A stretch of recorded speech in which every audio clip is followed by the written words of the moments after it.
This is Cruise News Today with Doug Parker. Good morning. Here's your cruise news for Thursday, May 4th. Move over Miami, there's a new cruise capital in town. Port Canaveral has become the world's busiest cruise port as just over 4 million multi-day passengers embarked on sailings in 2022. This according to the Florida Ports Council. The Central Florida port overtook Port Miami, which hosted 50,000 fewer passengers over the same period last year. Now, to accommodate its growth, Port Canaveral is planning a $175 million cruise terminal, which will be set to open in 2 years. And by 2027, they are expecting 6 million passengers annually. Nearly every mainstream cruise line sails from Port Canaveral, and it also serves as a day stop for cruises sailing from the Northeast and some European sailings.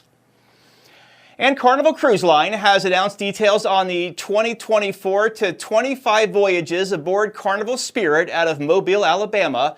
From Mobile, the ship will operate 5 to 8 night Bahamas cruises, Western Caribbean sailings, as well as a 12-day journey sailing. The line also announced 2 additional Carnival journey sailings that sail from Seattle. The first is a 15-day Hawaii round-trip itinerary, and the other is a 16-day Panama Canal sailing from Seattle to New Orleans. Carnival Spirit is currently operating Alaska voyages in Seattle.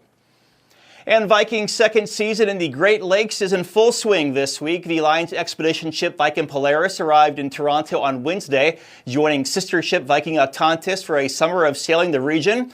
With its 2 expedition ships in the Great Lakes this season, Viking has doubled its capacity in the region. The small expedition ship will sail all 5 Great Lakes through September, operating 6 different itineraries.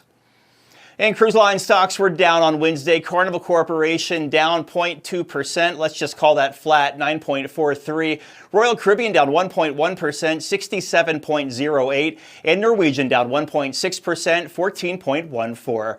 Breaking news in this week's podcast, a review of Norwegian escape at cruiseradio.net. I'm Doug Parker with Cruise News Today. Have yourself a great Thursday. Cruise News Today is a production of Cruise Radio. Behind-the-scenes content and extras are now available at patreon.com/cruiseradio.